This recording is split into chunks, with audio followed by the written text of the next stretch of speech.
Basics of communication skills. Hello, we're going to talk about communication skills while also checking how good we are at it. You might be thinking, what is the big deal about it? Don't I communicate day in, day out? What is more to learn? The fact of the matter is that most of us are not good at it, and effective communication is the most important life skill we can learn. First, let's understand what are we doing while communicating? We're simply transferring information from one place to another or one person to another. How well we transfer and receive the information decides how effective is the communication. Now, this can happen in different ways. First, verbal communication, that is using voice. Second, non-verbal communication, using gestures, body posture, tone, and pitch of the voice. Third, written communication, anything which is written on email, WhatsApp, books, websites, hoardings, newspapers, posters, etc. And fourth, visual communication using pictures, logos, graphs, maps, etc. What you say and how you say both play an important and equal role in communication. Once you master being an effective communicator, it will improve and transform your professional as well as social life. In this segment, we will go through some key tips for verbal and non-verbal effective communication, which needs regular practice to become a habit. Written communication will be taken up in the following segment. Tip 1.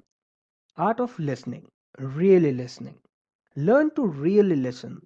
Of course, you know how to listen. Isn't someone saying something all the time? While someone is speaking, you let the words inside your ears. But is that making any impact? Are you able to understand and process it well? Or you're just talking in between and putting your point across? The art is in paying attention and let the other person talk without interruptions. It is not an easy task and requires practice. A good conversation can happen if we listen to understand with appropriate small response like I understand, what happened next, okay, etc. This will help lead conversation in the right direction and reach completeness. We all listen, but the difference between good listening and making someone feel that you are trying to sell a two-wheeler to him impacts the trust between both of you. You should have the desire to listen and you need to look interested. Even if the communication style between you and the other person does not match, but realizing you are really listening and are interested in what he is saying will most likely make the other person also be attentive to you. Something for you to observe. Next time when your mother or friend or teacher starts talking to you, try to listen with 100% concentration without prejudging the conversation and quickly arriving at the answer. Focus on just listening and understanding first and then move to response. Make note of few of such conversations over 10 days and see how different the observations are. Tip 2. Watch your body language. Picking up from the listening tip that for a good conversation you need to look interested, we will now see how body language makes a positive or negative impact. Your interest or readiness level to have the conversation is reflected by your body language. It is about the eye contact, how you sit across the person, or use your hands, or look up or not from your phone, etc. Our non-verbal and non-written signals often reveal more than we think. Don't forget that you are constantly communicating even when you are not saying a word. Do's and don'ts.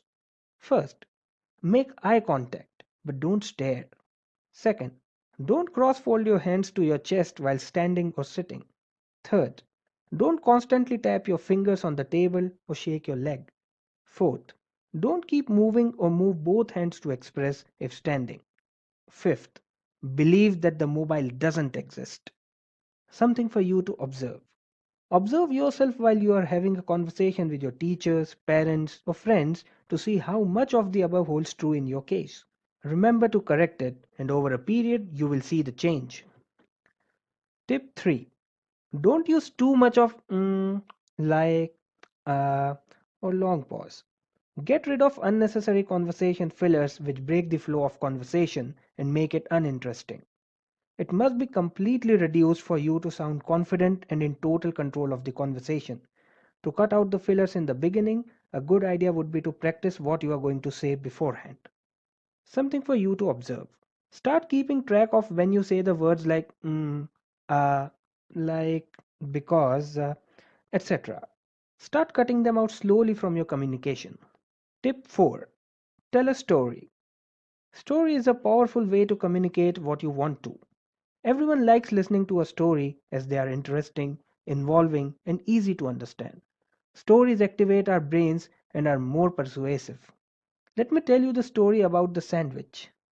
In 1748, the British politician John Montagu, the fourth Earl of Sandwich, spent a lot of his free time playing cards. He greatly enjoyed eating a snack while keeping one hand free for the cards. He came up with the idea to eat meat between slices of bread, which would allow him to finally eat and play cards at the same time. This was his newly invented sandwich, a very popular snack today. I don't think you will forget this story soon, in comparison if it was presented point-wise as facts. There is a reason why we enjoy movies, jokes, and messages which are in story form and tend to remember it more than what is written in our textbooks. Tip 5. Ask questions. Our minds can easily wander off when someone is talking. We are not really listening. The easy way to get back to the conversation is by asking a question related to the topic or repeat some of the last few words. It shows you are interested, keeps you focused, and helps clarify if you have not understood some part of the conversation. Asking relevant questions leads to making the conversation more meaningful. Don't ask questions on weather condition or crack a joke suddenly. This will not help take the conversation further. It is more important to show you are interested than be interesting. Tip 6. Be to the point and brief. It is a good policy to be to the point and specific, but remember to be complete during the verbal communication. The clarity in the conversation brings better understanding, and being brief helps to keep the interest level alive. More question answers can happen in this situation, and the conversation remains active and relevant. The only way you can keep the communication short and sweet but complete is by tailoring the message or communication to your audience. You would use a different style with a friend, a coworker, a teacher, or boss, or your family. Remember who you are going to talk to. Always try to keep the other person's perspective in mind when you are trying to get your point across. For example, in a situation where you are greeting a person you haven't met for a month. First, with a friend. Hi Sudhir, what's up? बहुत दिन से मिला नहीं, बहुत busy है क्या पढ़ाई में? Second, with coworker. Hello Rakesh, how are you? बहुत दिन बाद दिख रहे हो, छुट्टी पे थे क्या? Third, with teacher or boss. Hello, sir. Good morning. Hope all is very well with you. And fourth, with family. Hello, how are you? We're meeting after so long. Hope all is very well with you and everyone at home. How to receive a phone call.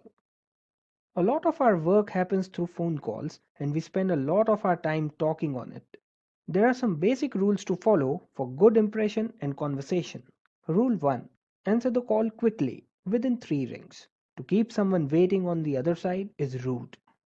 Rule 2. Answer the phone with a smile. It translates into your voice and the warmth gets communicated. Rule 3. Always greet in the beginning and end of the call. If you know the name of the person, then say, "Hello, Mr. XYZ. How can I help you?" If not, then say, "Hello, I'm XYZ from ABC Company. May I know who am I speaking with?" Rule 4.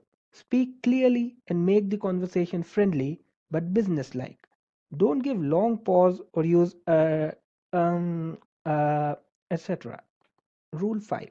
If you have kept them on hold, do not take too long, or else go back and thank them for holding and inform how much more time you will take. Till you become confident, prepare and practice your communication before you speak.